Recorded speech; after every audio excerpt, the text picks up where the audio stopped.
8 days ago ay medyo mahirap po. May 3 araw na bugbog eh. Meron palang ganun yung chemo. May 3 araw na bedridden ka, bugbog. Third chemo finished. Paano makasurvive sa sakit mo? Paano harapin ang bad days? Ito ang naging captions ni Doc Willie Ong sa kanyang latest video ngayong araw ng Sabado, October 19, kung saan ikinuwento niya ang mga pagsubok na hinarap sa sakit na cancer at ang mga paraan para malabanan ito. Okay, we're live. Kamusta po kayo lahat? Doc Willie, Doc Lisa, medyo matagal na huling update ko. Pasensya na, I think mga 5 days na eh. Medyo kakatapos ko lang po nung pangatlong chemo ko around 8 days ago ay medyo mahirap po. May 3 araw na bugbog eh. Meron palang ganun yung chemo. May 3 araw na bedridden ka, bugbog. Ang tawag po doon, fatigue or pagod. Oh, bugbog ka 3 araw. Tapos last 2 days, medyo nakaka-recover na. Pero mahirap pala talaga to. Pero walang choice eh. Kailangan tapusin yung session. So ngayon medyo nakaka-recover na tayo. Anyway, marami pa yung chemo ko. I'm not sure how long. Siguro mga 6. And tingnan natin kung ano mangyayari. Pero so far, meron lang ako mga tips paano makasurvive sa mga sakit. Hindi lang sa cancer. Actually, yung akin, stage 4 cancer. It's a stage 4 cancer. Sarcoma. Pero kahit stage 4, kaya na nila pagalingin ngayon. Magaling na technology dito sa Singapore. Maganda. We got the best treatment. Kaya sabi ko nga, hindi lang to para sa akin. Ibabalik natin sa Pilipinas. Inuulit ko, ibabalik sa Pilipinas. Diba? Ayaw ko naman ako lang. Tsaka, maraming nagtatanong kumusta daw ako. Okay naman. Mukhang tumataba na ba ako? So, pinipilit ko kumain talaga. Tsaka kailangan may goal. Ano bang goal? Siyempre, goal ko, makita yung anak ko. Pero basically, ang goal ko, siyempre, tulungan pa kayo. Kasi second life ko na to eh. Nakita niyo naman ang condition ko nun talagang delirious na ako doon. Delirium na ako noon eh. Wala na ako sa sarili ko noon. Pero tama naman yung sinasabi ko lahat. Pero yun naman talaga. Kaya lang, syempre dapat may goal tayo. Ang goal nga natin, tulungan pa rin kababayan natin. Hindi ko alam ano mangyayari sa akin if I will live 5 months, 1 month, 1 year, 10 years. Walang makakasabi naman to. Pero sa tingin ko may purpose eh. Binuhay pa tayo eh. From patay, binuhay pa. Siguro meron pa. Tsaka ngayon, tumaba na ako ng 10 pounds eh. 10 pounds na tinaba ko eh. Dito lang sa bukol ko lang, kukwento ko lang sa inyo. Di ba may bukol akong 13 by 13 by 13. Yung iba sukat 16. So malaki siya, para siyang football. Ang problema lang daw itong football na to, parang ano daw siya, parang dead cells na siya. Parang kalyo na siya. Parang kalyo, parang nagbuo na dugo. Kaya magugulat kayo, yung waist ko di ba dapat ang waist nyo 32, Bewang. 36. Ang bewang ko ngayon 44. Para ako may 6 months dito. Hindi na daw ata matatanggal yun. Hindi rin matatanggal kasi nga nakadikit. Kaya yun lang medyo nagpapahirap sa akin. Pero hindi naman siya lahat active cancer cells eh. Hindi na siya buhay eh. Baga kalyo na lang siya. Ang nabubuhay na lang yung lumiit. So around 50% to 60, around 50% eh, ang naliit niya. Hopefully after the 4th chemo baka lumiit pa ulit.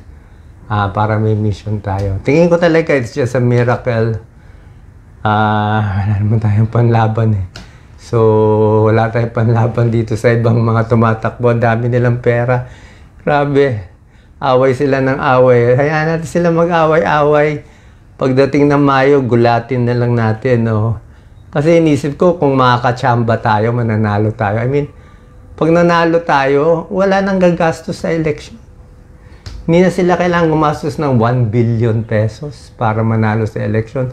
Eh, nanalo tayo, walang gastos. Kita mo tayo, wala tayong tarpaulin, wala tayo lahat.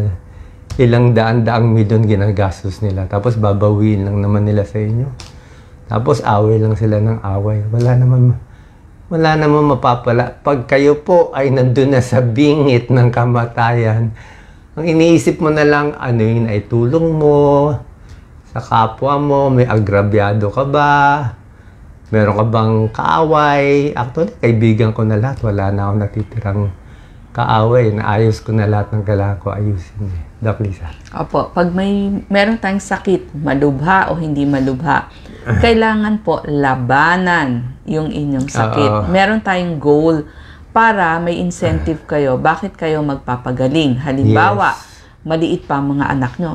Kailangan humaba ang buhay nyo at makita nyong matapos sila sa pag-aaral. So, yun po yung mga example. Another example ng paglaban ng may sakit.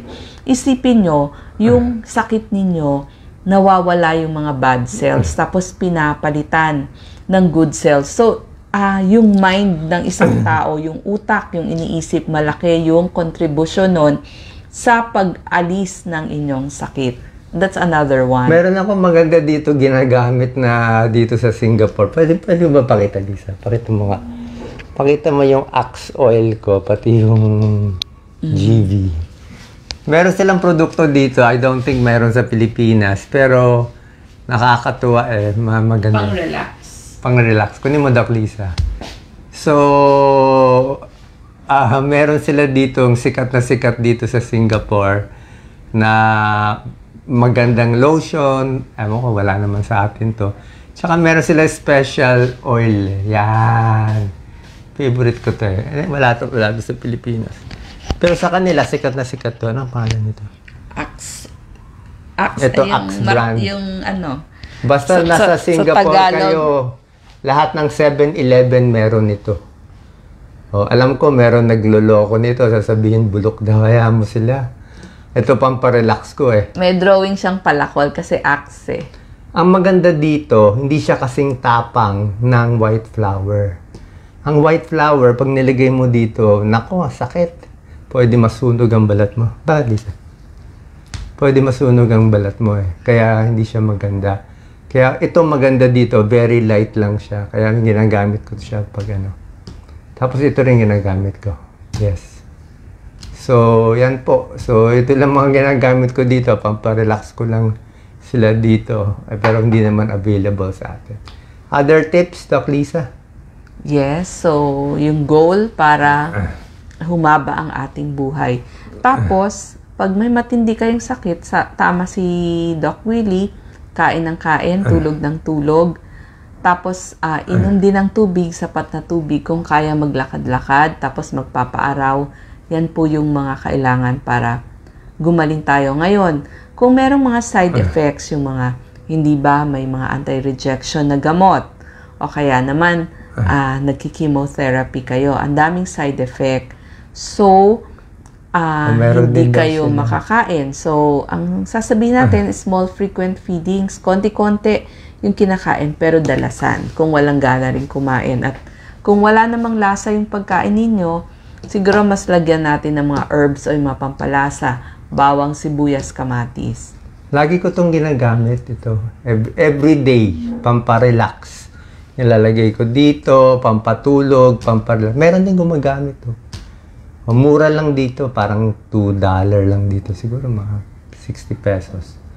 So, yan yung mga products nila dito. Medyo maganda. Sa atin, ewan ko. Pero I think locally, meron din tayo mga product na ganito. So, yun lang po. Maraming salamat. Ito na siguro yung normal weight ko. Tapusin ko na lang tong chemo. Pero at least ngayon, nakakaplano na ako medyo matagal. Nakakaplano na ako na pang 1 month, pang 2 months. Dati ang plano ko pang 1 day na lang. Okay? Bumabalik na daw katawan ko. Okay. Tama na siguro to. Pag kumain pa ako masyado, tataba na ako masyado. So, ang tips din pala, small frequent feeding, hindi rin pwede agad-agad.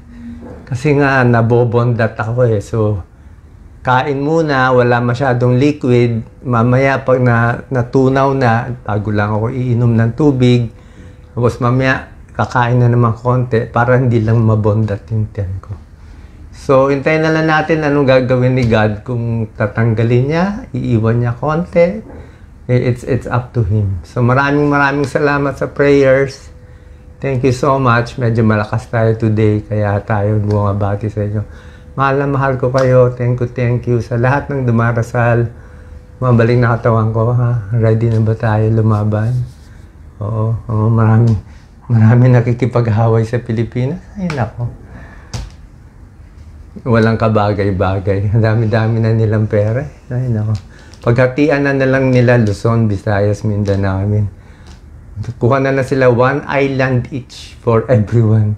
Hindi pa makontento kahit may 1 island each. Kailangan pa makakuha ng mas marami. Siyempre, pag kukuha ka, yung tama lang para sa iyo. Huwag mo na kunin yung sa iba. Ano na yung kasopangan na masyado yun. Final words, Doc Lisa. Okay, kung may sakit kayo, hirap kayo, hindi pa kayo makatayo, humingi ho tayo ng tulong sa ating mga anak, kamag-anak, kapitbahay, na sila yung magluluto para sa inyo, maglilinis ng inyong bahay, mag-aalaga ng anak nyo, kasi para makapahinga kayo konti. Okay, maraming salamat po. God bless you. Thank you. Yan, ayusin natin muna. Finish.